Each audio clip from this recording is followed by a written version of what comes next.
Our dependence on the auto industry has put us in a horrible situation. The market share of the Detroit 3 has plummeted by half in the last decade, from 2/3 to 54% of market share, and it's falling every week. We've lost over 270,000 manufacturing jobs between 1999 and 2007, and today we have the highest unemployment in the nation, 7.7%.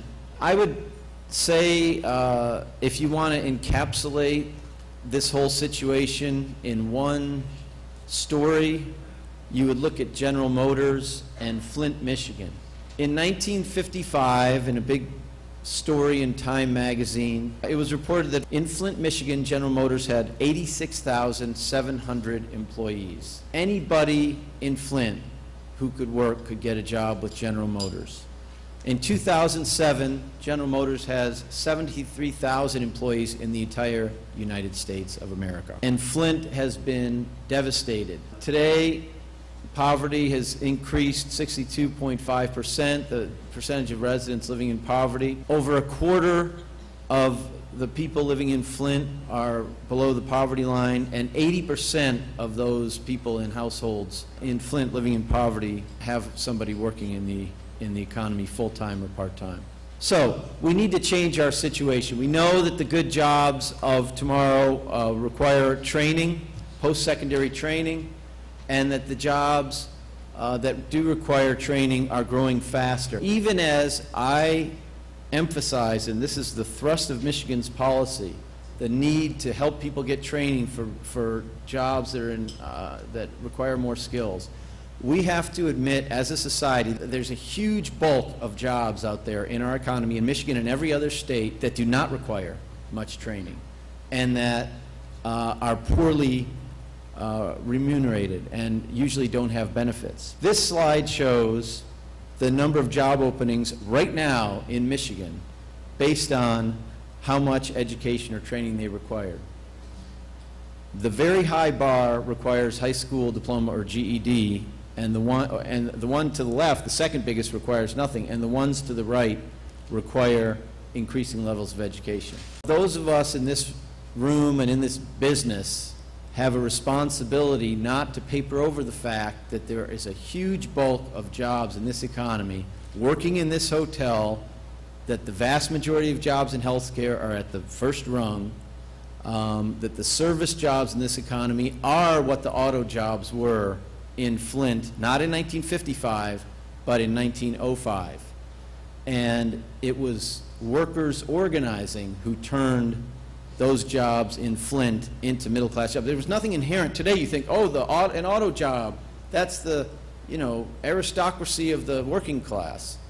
Well, that wasn't true. It's a socially determined question, and it wasn't true until workers organized. So in addition to doing all of this work on upskilling, we do have to have some public policy response to how we're going to help people in the lower skilled jobs, because those jobs are going to be here in humongous numbers for permanently in our economy. So what is the program in Michigan faced with all of this? Governor Granholm said, we're going to create this program called No Worker Left Behind. We're going to try to create a vision for our workforce programs that cuts across all of the different federal funding streams and the different state programs. And we're going to organize it so for the average citizen coming in, the only words they have to know is no worker left behind. And we're going to try to work with our frontline workforce system staff not to get into this thing of talking to Sarah about, oh, well, are you eligible for WIA adult or WIA dislocated? And, you're not certified for this.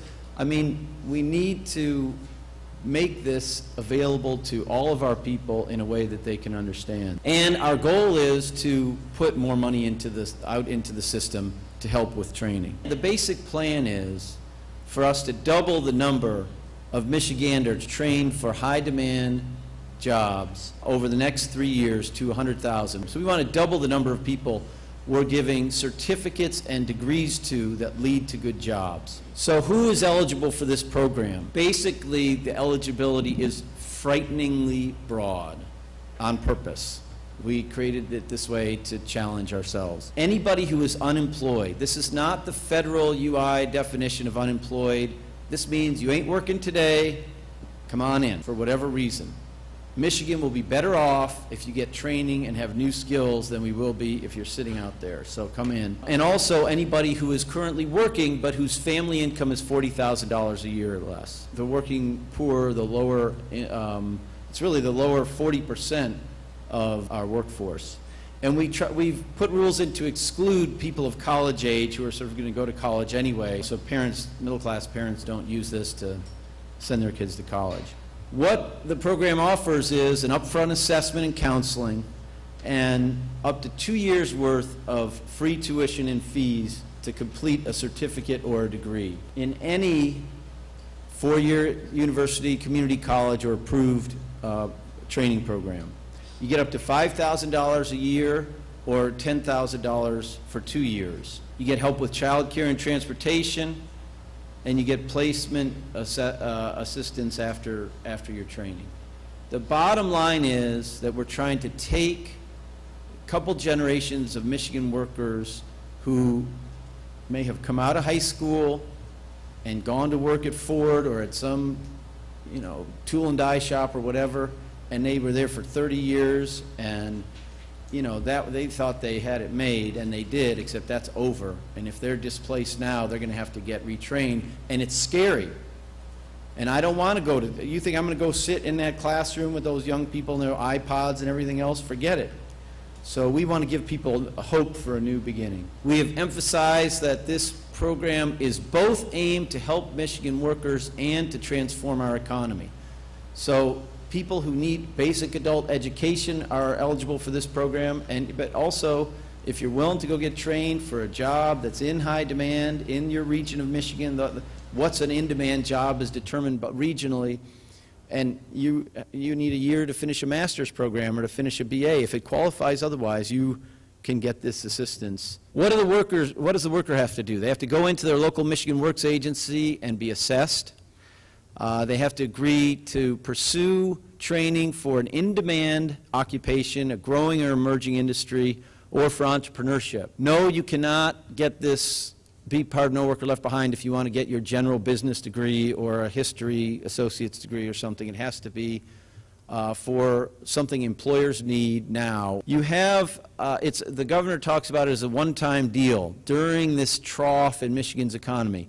So it started August 1st, 2007, and so you have 3 years to sign up, and people have up to 4 years to complete the training. Now, most people are getting a 6-month certificate or a 1-year thing, but if you're doing a full 2-year program, these are adult workers here. We're not talking about a young person with some may be young, but most of us who find ourselves in this situation have mortgages or car payments or whatever. They may not be able to go to school full-time for 2 years, so you can take up to 4 years to finish it. So we're going to have to get creative, and we're working with, at the federal level, the state level, and with the private sector and foundations to fund the program. But the bottom line here, and I'll close with this, is our early experience with this shows that it would be unbelievable, the transformation that would happen in Michigan if we could do this program to scale.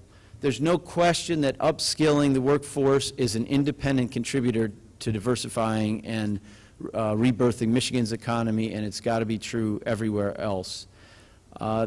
It's clear to me that cultural change towards a culture of lifelong learning requires us to give concrete opportunity and hope to people, and this program has done that in spades.